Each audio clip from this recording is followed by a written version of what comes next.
어머니, 이제 그만 짐 싸세요. 저희도 먹고 살아야죠. 내 아들 수호의 목소리였습니다. 사위도 아니고 며느리도 아닌 29회 동안 품고 키운 아들의 입에서 나온 서늘한 한마디. 나는 그 차가운 음성이 내 귓가를 맴도는 것을 막지 못했습니다. 눈앞이 아찔했습니다.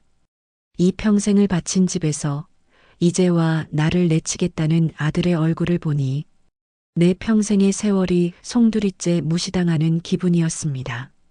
가을의 끝자락 거실 창으로 들어온 햇살은 이상하리만큼 따뜻했습니다. 그 따스함이 오히려 내 마음속의 한기를 더욱 도드라지게 했습니다. 나는 며느리 지연이 몇 달 전부터 구석에 치워버린 낡은 재봉틀 앞에 앉아 있었습니다. 며느리 눈에 띄지 않게 천조각을 기우고 있었지요. 어머님, 그거 아직 안 버리셨어요? 말씀드렸잖아요. 우리 집 인테리어랑 안 맞는다고. 지연은 주방에서 원두를 갈며 나를 힐끗 쳐다봤습니다. 세련된 옷차림만큼이나 목소리도 날카로웠습니다. 나는 애써 웃으며 재봉틀의 덮개를 닫았습니다. 이거 내 아버지가 신혼 때 사준 거다. 오래되긴 했지만 아직도 쓸만하고 무엇보다 이 집의 역사지 않니? 역사요? 어머님, 역사는 박물관에 있는 거고요. 여긴 저희가 살 공간이에요. 그리고 솔직히 아버님 돌아가신 뒤로 어머님 짐이 좀 너무 많아요. 짐이라니. 내가 이 집의 짐짝이라는 말 아닌가. 저 속을 알 수 없는 말투. 참아야지. 수호만 행복하다면. 나는 고개를 숙였습니다. 시아버지의 병수발, 남편 뒷바라지, 그리고 홀로 남은 아들의 양육까지. 나는 평생 이 집의 뿌리였습니다. 그런데 이제와 한 송이 꽃에 불과한 며느리가 나를 썩은 뿌리 취급하는 기분이었습니다. 며느리는 고급 커피잔을 들고 소파에 앉아 나에게 종이 한 장을 던지듯 내밀었습니다. 어머님, 저희가요. 사업 자금이 좀 급해서 이 아파트 담보로 대출을 더 받아야겠어요. 그러니까 어머님 명의로 되어 있는 지분 있잖아요. 그거 저희한테 증여해 주세요. 뭐, 증여라니. 너희 사업 자금 때문에 내 지분을 다 넘기라는 말이냐? 에이, 무슨 말씀을요. 나중에 사업 성공하면 저희가 훨씬 좋은 새 아파트 사드릴게요. 어머님한테 용돈도 두둑이 드리고 지금은 이게 최선이에요. 어머님한테 손 벌릴 수 있는 곳은 여기밖에 없잖아요. 결국 나를 이용하겠다는 말이구나. 내 지분이라도 없으면 이 집에서 나는 완전히 설 자리를 잃을 텐데. 그때 퇴근하고 들어온 아들 수호가 내 편을 들어줄까 싶었지만 그의 표정은 이미 며느리와 한통속이었습니다. 엄마, 지연이 말 들어. 어차피 엄마 혼자 사는데 그 돈 다 뭐 할 거야. 우리 사업 자금 급한 건 사실이잖아. 엄마도 좀 도와줘야지. 수호야, 너까지 왜 그러니? 이게 무슨 소리냐? 엄마한테는 이 집이 역사겠지만 우리한테는 미래야. 솔직히 엄마가 우리한테 해준 게 뭐가 있어? 아빠 돌아가신 후로도 연금 받아서 용돈 좀 줬으면 됐지. 엄마 친정은 부자라면서 단돈 10원도 도와준 적 없잖아. 다 뻥이었어. 아들의 마지막 말은 비수가 되어 가슴에 박혔습니다. 친정은 부자라면서 나는 결혼 후 이 집에 순종하기 위해 친정과의 모든 연을 끊었습니다. 시집살이의 강압으로 친정에서 받은 재산도 포기하다시피 했습니다. 평생 헌신한 대가가 겨우 이런 모욕인가? 도와줄 수 없었던 게 아니었다.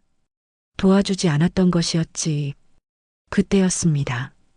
현관벨이 울렸고 낯선 등기 우편 하나가 배달되었습니다. 발신자는 생전 들어본 적 없는 강동 법률사무소. 나는 며느리와 아들의 시선이 느껴졌지만 그 우편물에서 눈을 뗄 수 없었습니다. 우편물 안에는 빛바랜 흑백 사진 한 장과 함께 봉투가 하나 더 들어 있었습니다. 흑백 사진 속에는 환하게 웃는 친정 어머니의 모습이 있었습니다.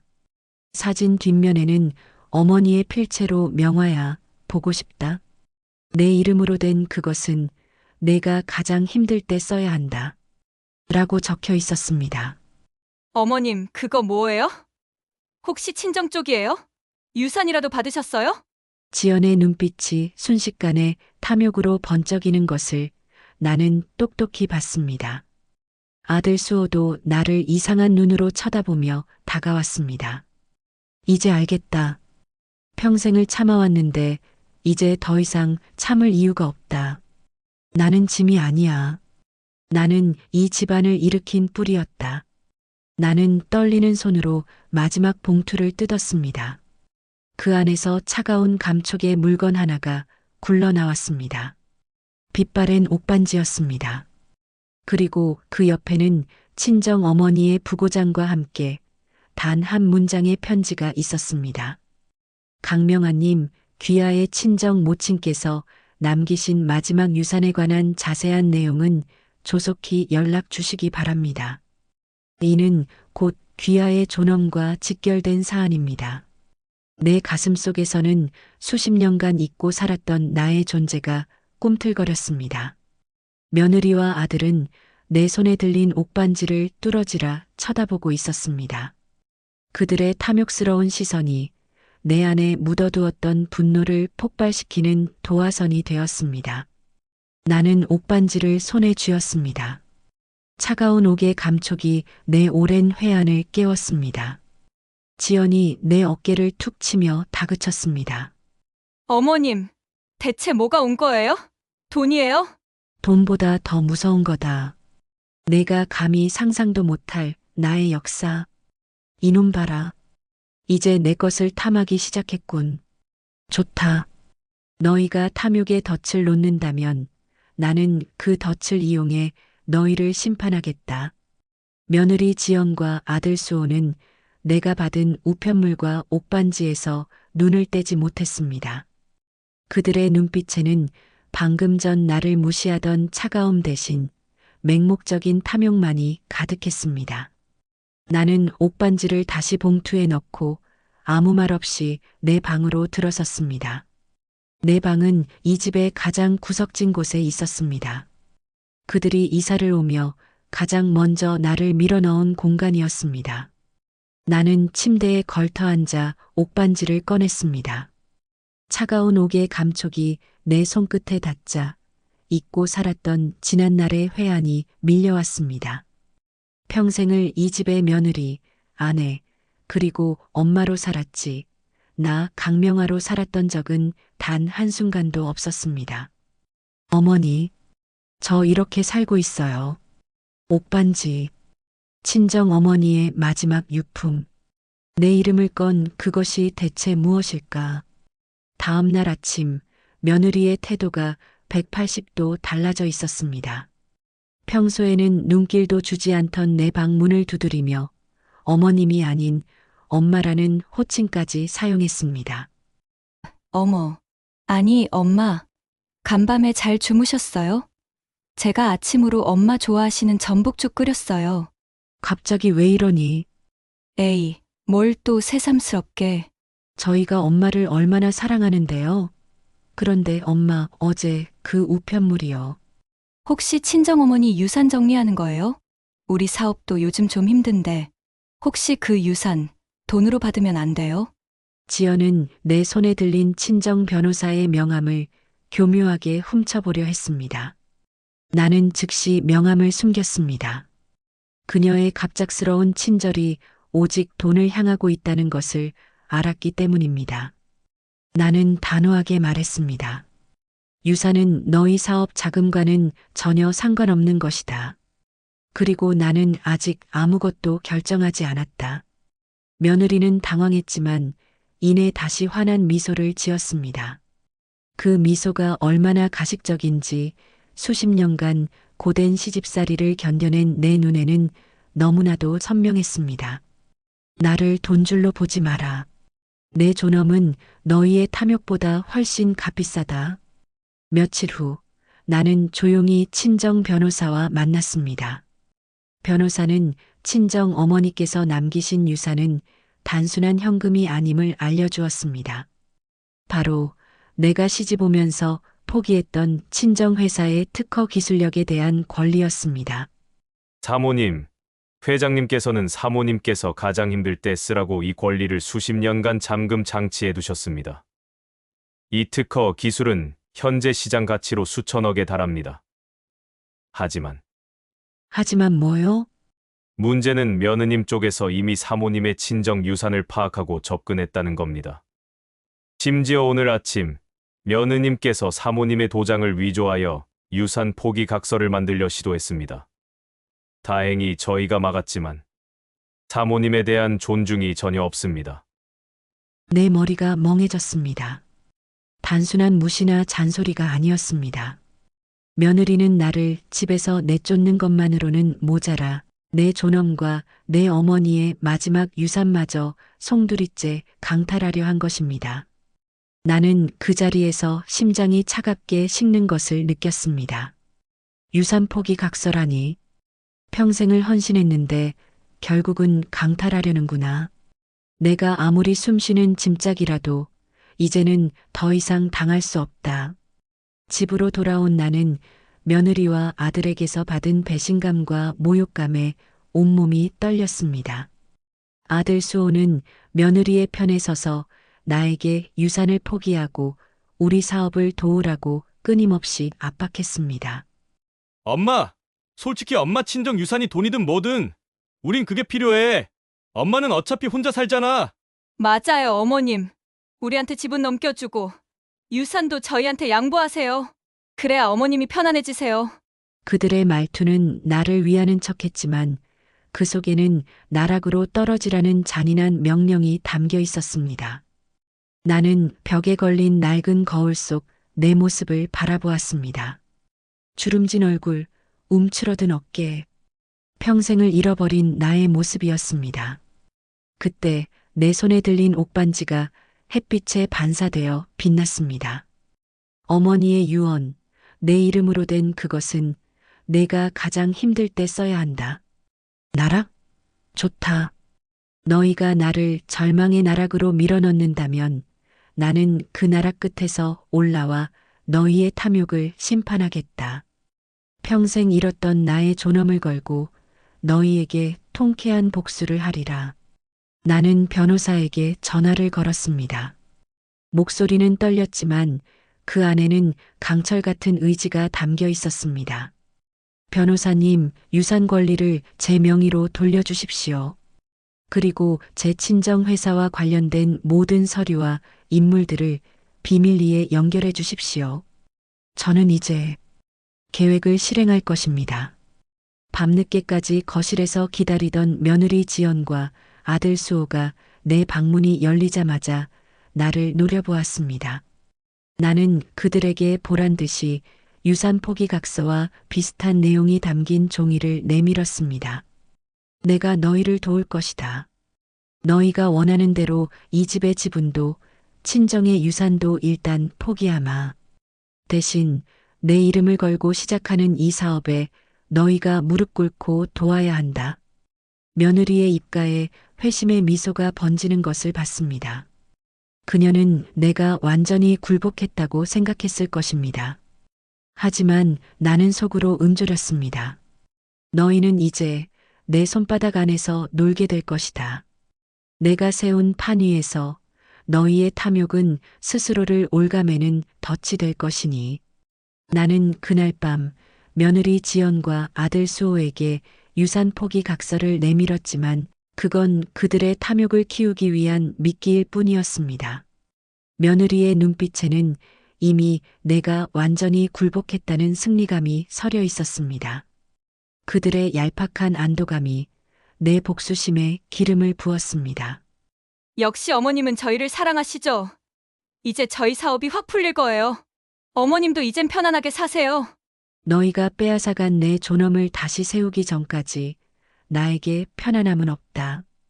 다음 날 아침 나는 변호사를 통해 친정회사 강산 테크의 비밀 사무실로 안내받았습니다. 그곳은 시어머니 강명화가 아닌 친정 상속녀 강명화의 공간이었습니다. 수십 년간 잊고 살았던 내 친정의 역사와 기술력이 고스란히 숨겨져 있는 곳이었습니다. 벽에 걸린 낡은 사진 속에서 친정 어머니는 인자하게 웃고 있었습니다.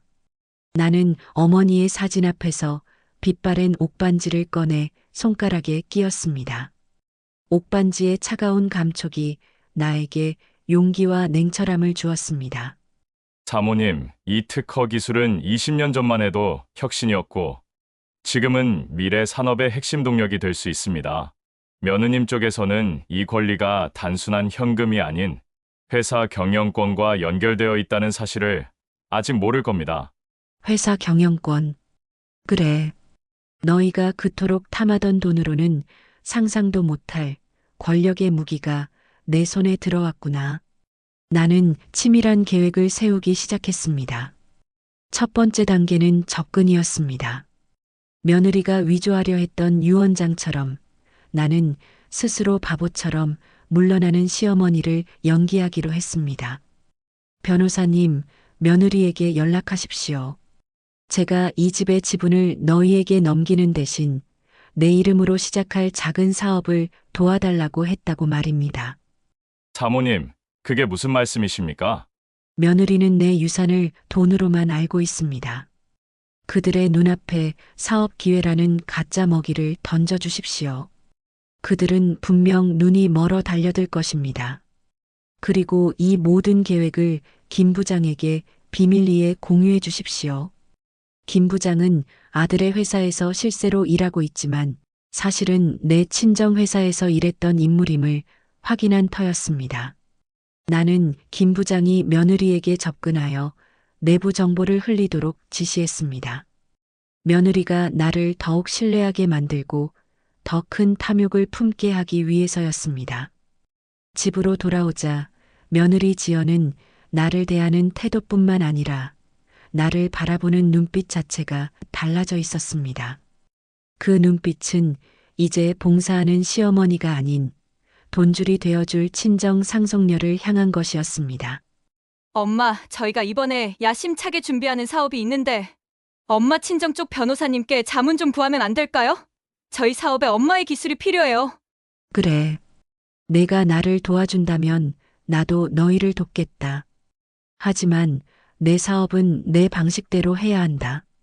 나는 며느리와 아들에게 강산 테크의 핵심 기술을 활용한 신제품 개발 사업을 제안했습니다.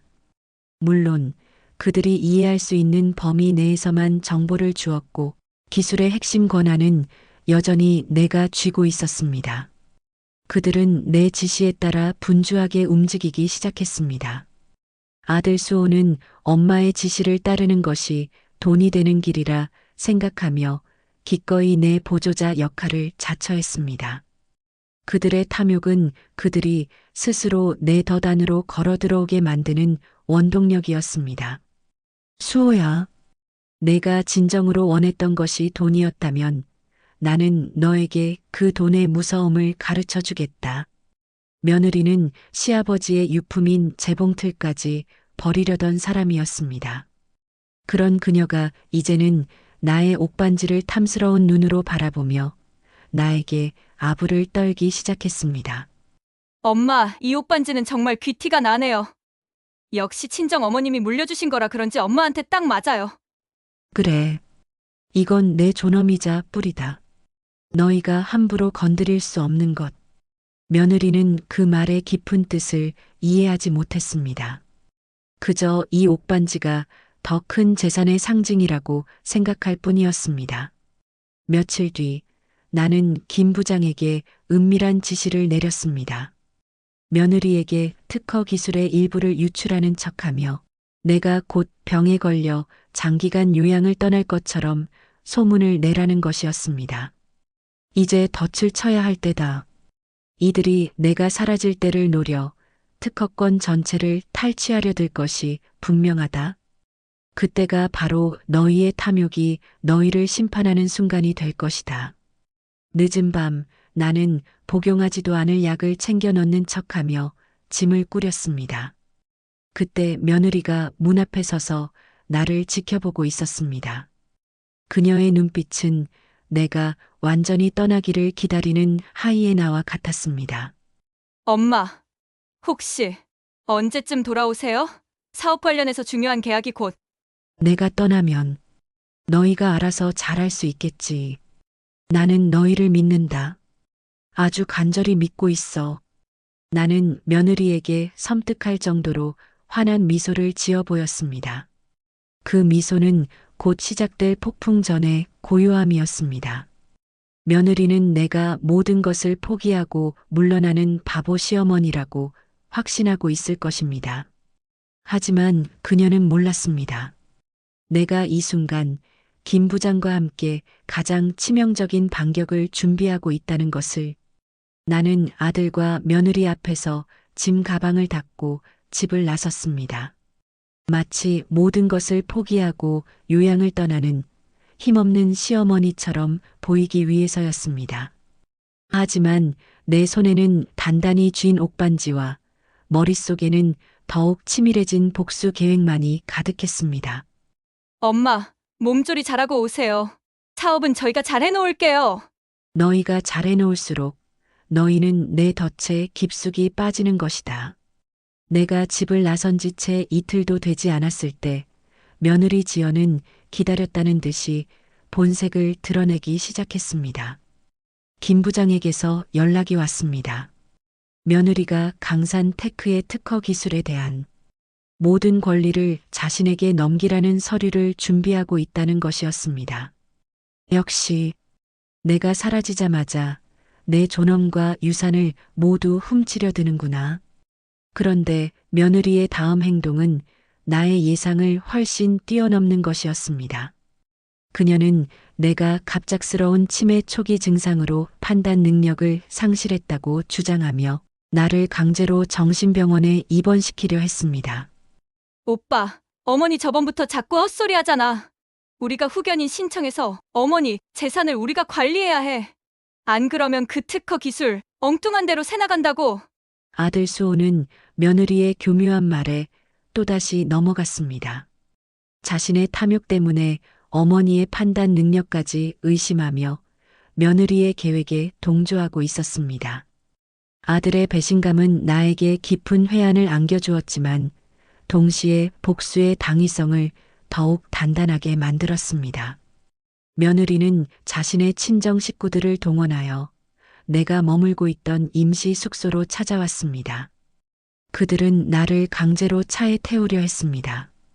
내 팔을 붙잡는 그들의 손길에 나는 수십 년 전 시집살이의 굴종적인 순간들이 떠올라 분노가 치밀었습니다. 너희가 감히 나를 어디로 끌고 가려는 것이냐? 죄송합니다, 사모님. 사모님의 편안한 요양을 위한 일입니다. 나는 몸부림쳤습니다.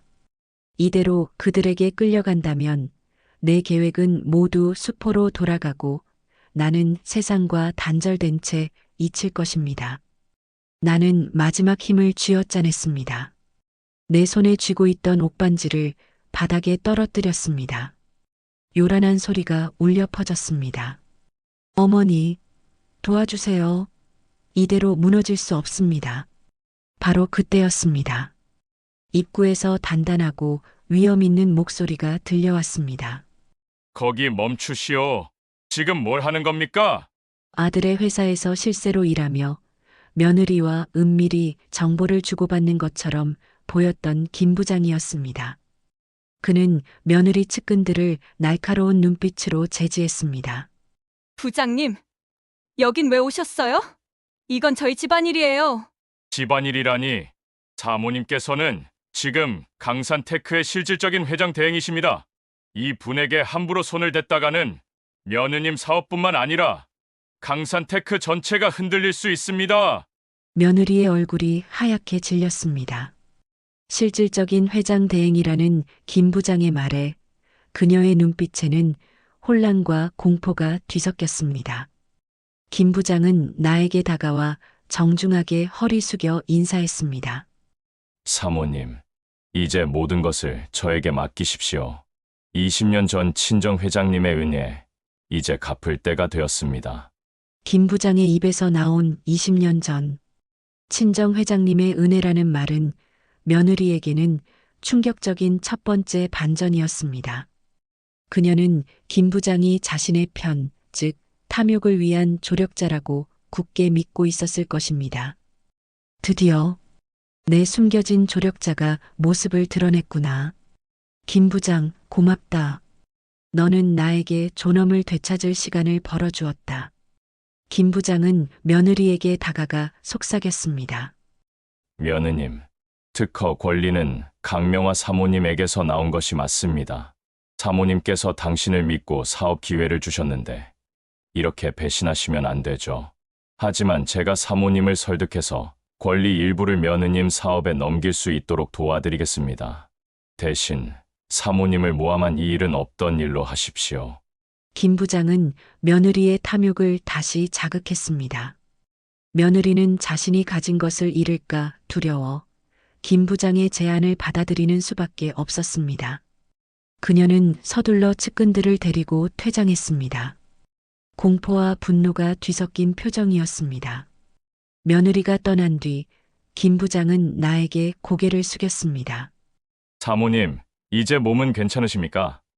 친정 회장님께서 사모님에게 물려주신 기술의 그림자 회장 자리는 함부로 넘볼 수 있는 것이 아닙니다.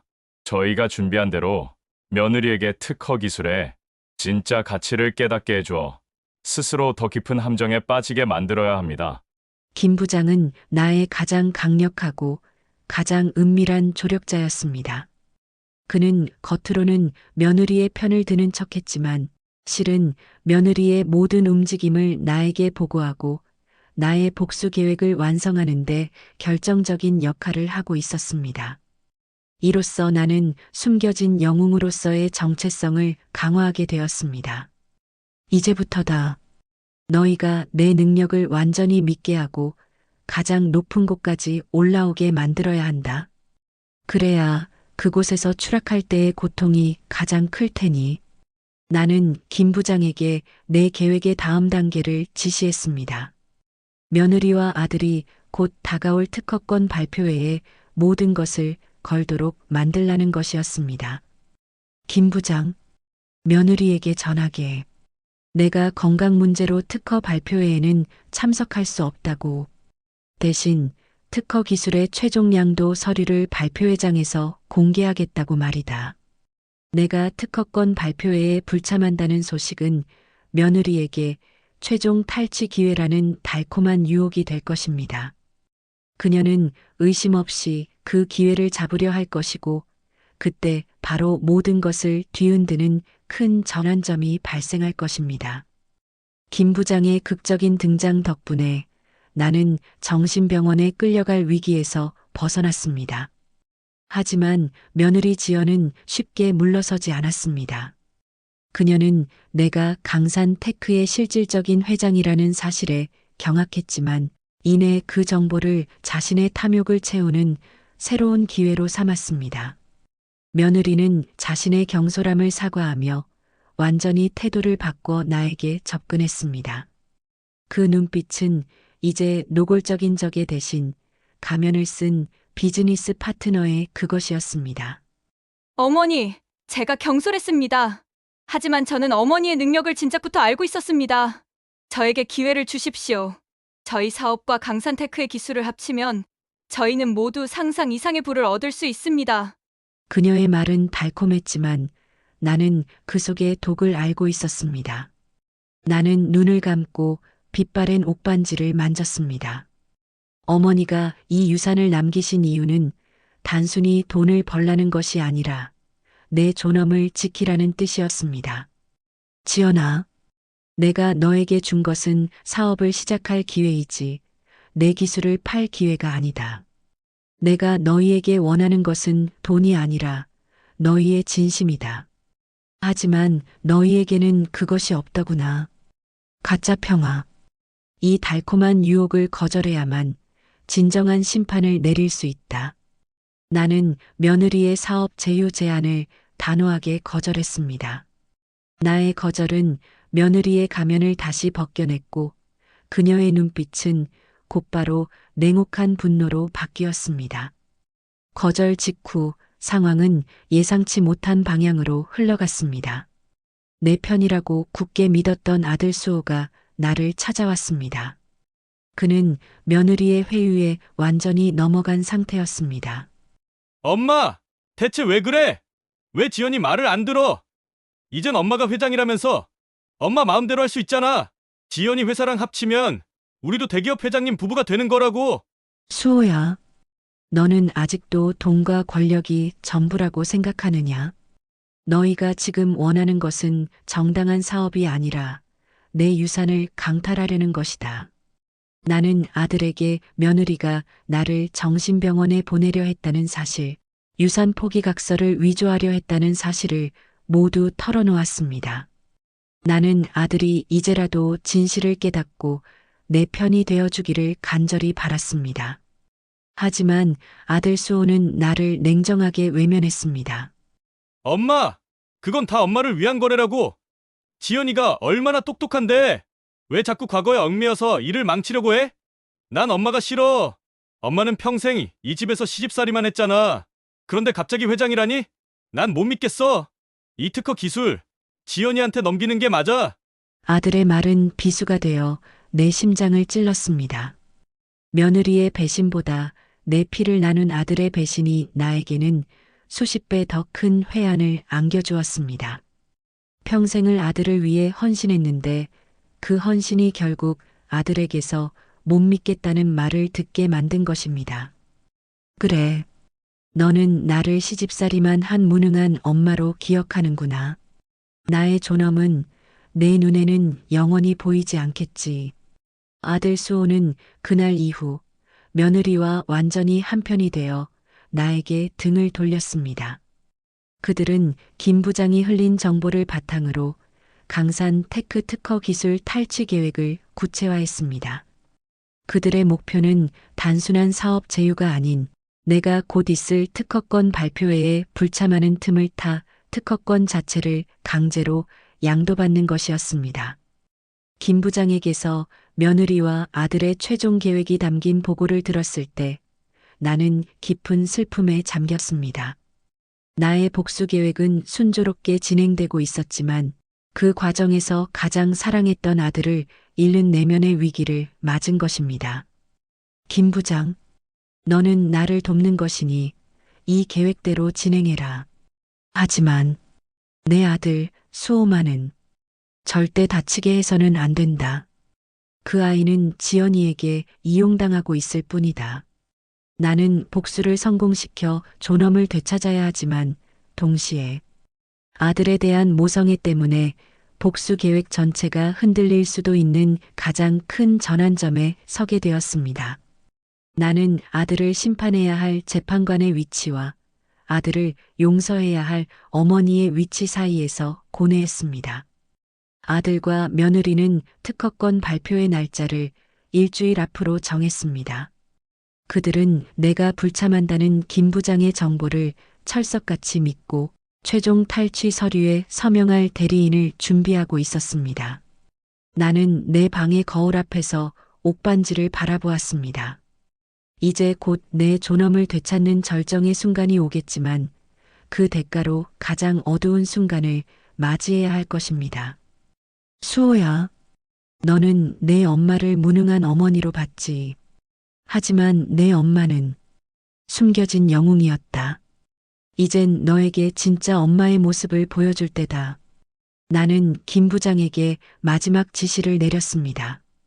발표회 당일 며느리가 특허 기술의 이름을 호명하는 바로 그 순간 내가 그들의 눈앞에 나타날 것이라고. 아들의 차가운 배신은 나에게 가장 깊은 회한을 안겨주었습니다. 그 회한은 내가 수호에게 온전히 집중하느라 내 존엄을 잃고 살았다는 증거였습니다. 하지만 멈출 수 없었습니다. 이제 복수는 나 자신 강명화의 존재 이유가 되었기 때문입니다. 아들 수호와 며느리 지연은 특허권 발표회를 코앞에 두고 광분했습니다. 김 부장이 흘린 특허 기술의 일부 정보와 내가 불참한다는 소식은 그들에게 최종 탈취 기회라는 확신을 주었습니다. 그들은 내가 없는 틈을 타 내가 준비한 기술의 최종 양도 서류에 몰래 서명할 계획을 세웠습니다. 오빠, 이제 다 됐어.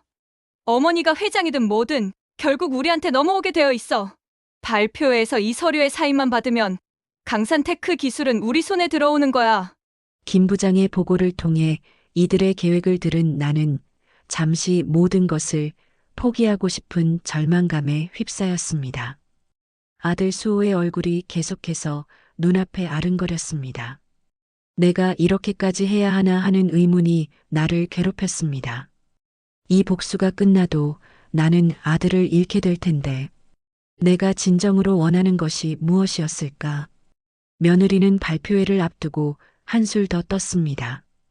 그녀는 내가 머물고 있는 임시 숙소로 찾아와 나에게 모욕적인 돈 봉투를 던졌습니다. 어머니, 이건 제가 드리는 용돈이에요. 이제 저희 사업이 잘 될 테니 조용히 이 돈 받으시고 평생 편안하게 사세요. 다시는 저희 앞에 나타나지 마시고요. 돈 봉투는 나에게 던져지듯 바닥에 떨어졌습니다. 나는 그 돈 봉투를 쳐다보지도 않았습니다. 그녀의 오만함과 무시가 극에 달한 순간이었습니다. 너희가 감히 내게 줄 수 있는 돈은 없다. 너희가 훔치려는 것은 돈이 아니라 내 존엄이다. 며느리는 나의 경고를 비웃으며 돌아갔습니다. 그녀의 뒤에서 풍기는 향수 냄새마저 역겨웠습니다. 나는 침대에 털썩 주저앉았습니다. 눈물이 흐르지 않았습니다. 눈물조차 사치라는 것을 알았기 때문입니다. 그때 침대 옆 작은 테이블 위에서 빛바랜 옥반지가 눈에 들어왔습니다. 나는 반지를 집어들었습니다. 차가운 옥의 감촉이 내 마음에 마지막 남은 불씨를 지펴주었습니다.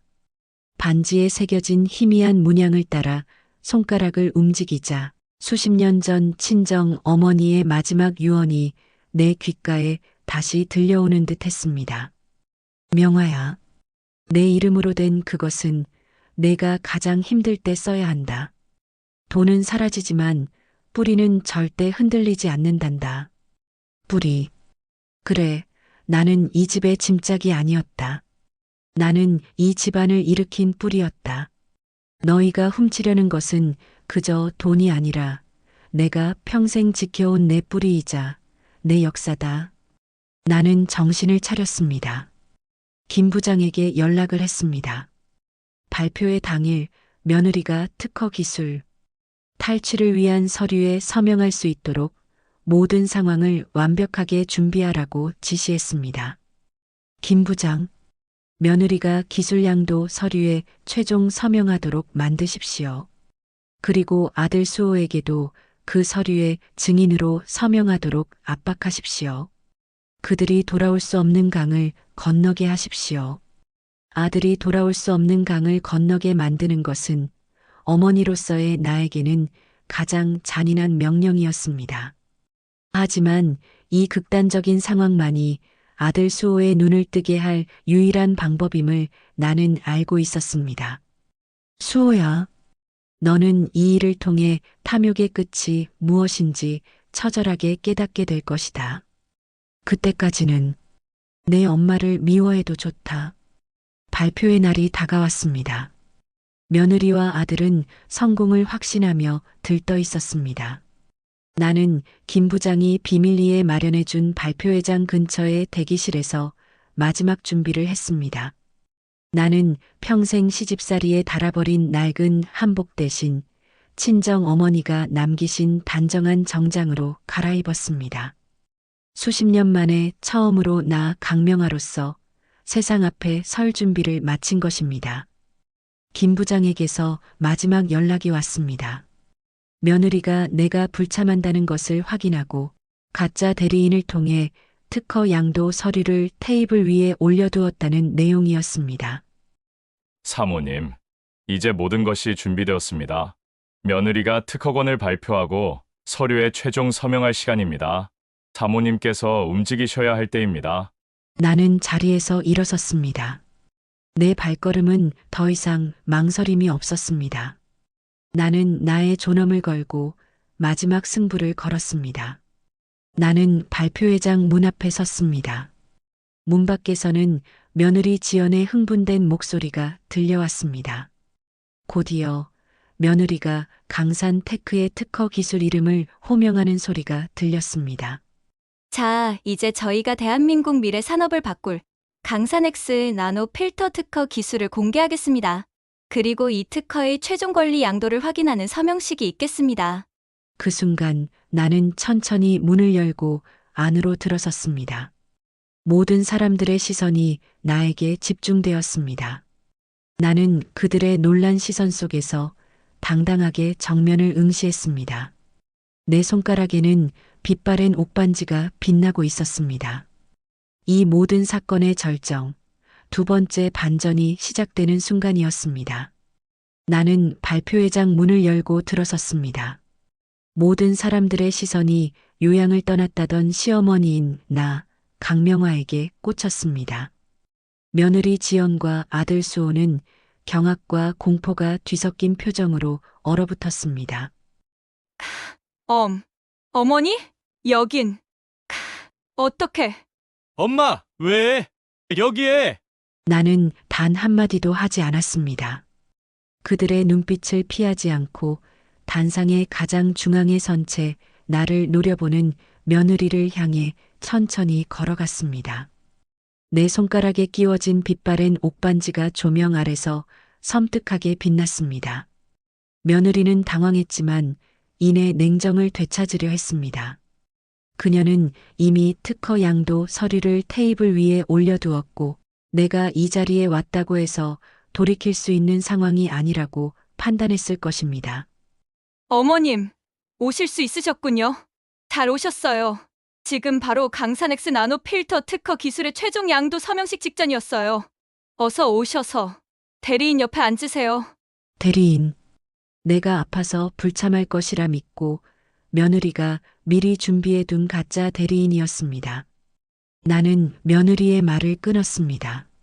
내 목소리는 수십 년간 억눌렸던 회한과 분노가 응축된 강렬하고 위험 있는 소리였습니다.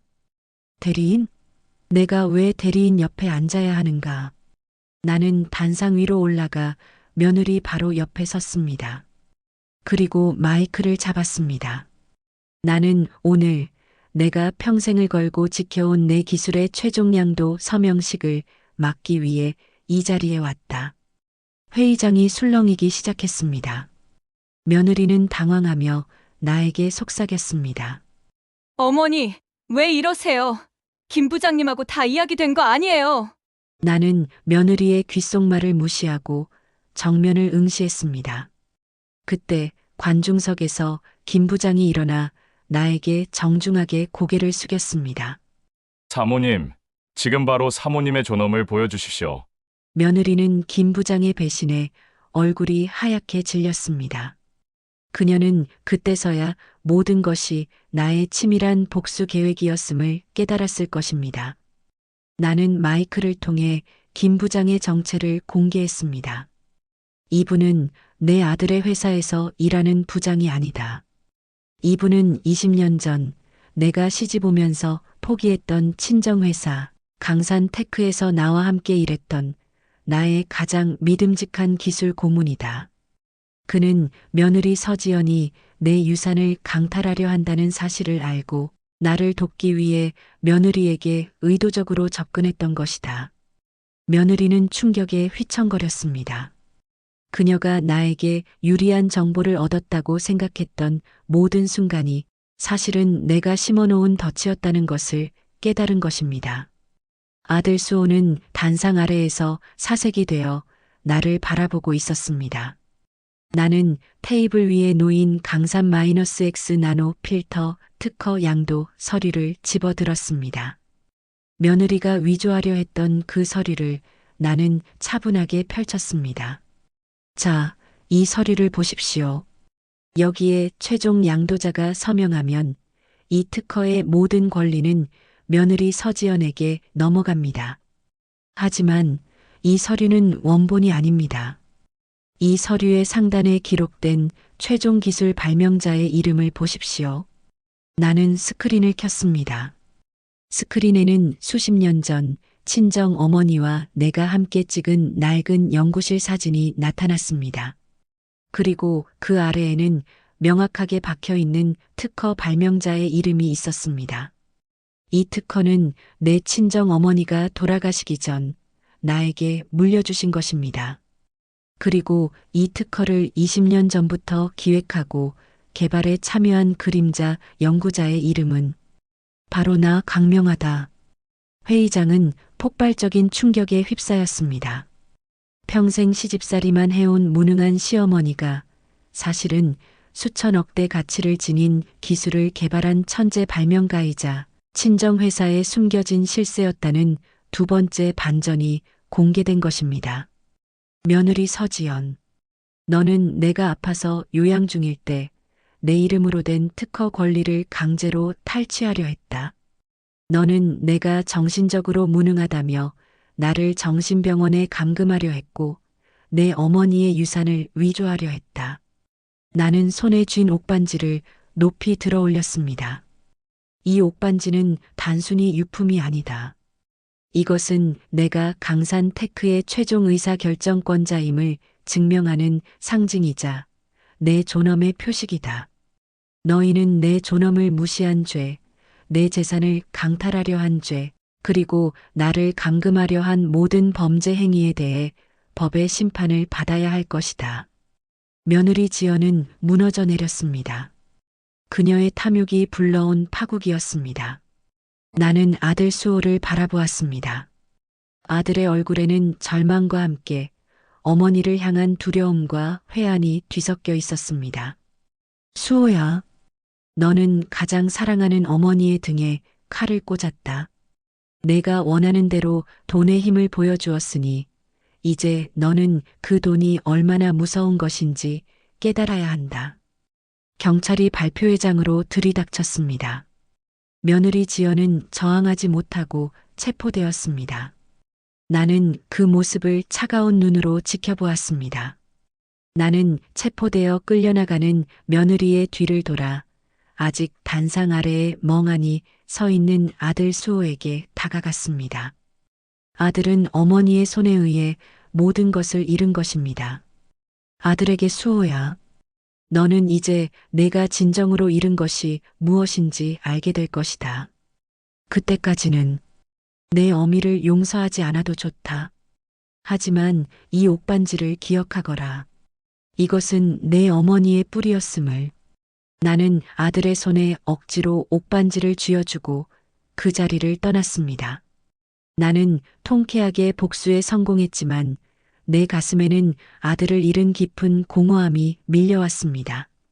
나의 최후의 심판은 끝났지만 나의 내면의 성찰은 이제부터 시작이었습니다. 발표회장을 나서는 내 발걸음은 가볍지 않았습니다. 나는 승리했지만 가장 사랑하는 아들 수호에게 씻을 수 없는 상처를 준 재판관이었습니다. 통쾌한 복수 뒤에 찾아온 것은 카타르시스가 아닌 깊은 공허함이었습니다. 내 손에는 이제 수천억 대의 특허 권리가 쥐어져 있었지만 그 모든 돈으로도 살 수 없는 아들의 믿음을 잃은 것입니다. 나는 김 부장과 함께 친정회사 강산 테크의 회장실로 향했습니다. 수십 년 만에 처음으로 앉아보는 그 회장 의자는 차갑고 낯설었습니다. 사모님, 이제 모든 것이 제자리를 찾았습니다. 며느리 서지연은 구속되었고 아드님은 횡령과 사기 미수방조 혐의로 조사를 받고 있습니다. 사모님께서 원하는 대로 존엄은 회복되었습니다. 나는 창밖을 바라보았습니다. 서울의 화려한 야경이 내려다 보이는 이곳은 내가 평생을 꿈꿔왔던 장소가 아니었습니다. 나는 잠시 생각에 잠겼습니다. 김 부장, 나는 이 자리에 앉아있을 자격이 없다. 사모님, 무슨 말씀을? 이 자리는 사모님의 것이고 사모님의 어머니께서 물려주신 것입니다. 유산은 나의 뿌리를 지키기 위한 방패였다. 하지만 그 방패를 쓰는 과정에서 나는 내 가장 소중한 것을 잃었다. 나는 돈의 힘으로 아들을 심판했고 그 심판이 아들을 구원할 수 있을지는 미지수다. 나는 결심했습니다. 내가 아들에게 돈과 권력의 무서움을 가르쳤다면 이제는 용서와 사랑의 위대함을 가르쳐야 할 때였습니다. 며칠 뒤 나는 변호사를 통해 아들에게 최종 선처의 기회를 주었습니다. 며느리 지연에 대한 처벌은 유지하되 아들 수호에 대해서는 어머니로서 최대한의 선처를 요청했습니다.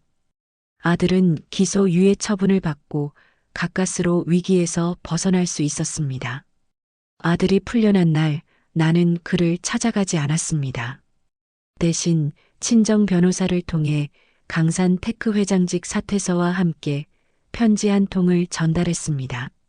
수호야, 너는 돈 때문에 엄마를 배신했지만 엄마는 엄마의 존엄 때문에 너를 심판했다. 이제 너는 자유다. 이 세상에서 내가 진정으로 잃은 것이 무엇인지, 그리고 내가 평생을 걸고 지켜야 할 것이 무엇인지 깨닫기를 바란다. 옥반지는 내 손에 있다. 그것은 내 어머니의 뿌리다. 언젠가 내가 진정한 아버지가 되고 남편이 될 때 그 뿌리의 의미를 알게 될 것이다. 이 세상의 모든 부와 권력을 포기하고 내 어머니는 나 자신으로 돌아가련다. 잘 살아라. 내가 행복해야 내 어머니의 회한이 비로소 사라질 것이다. 엄마가 나는 회장직을 김 부장에게 대행하도록 맡기고 모든 것을 정리했습니다. 이 화려한 도시, 복수의 현장에서 멀리 떠나기로 했습니다. 나는 남해의 작은 어촌 마을, 바닷가 근처의 낡은 한옥집으로 거처를 옮겼습니다. 더 이상 비싼 옷도 화려한 보석도 필요 없었습니다. 나는 마당에 작은 텃밭을 일구고 아침마다 바다를 바라보며 잔잔한 평온을 얻었습니다.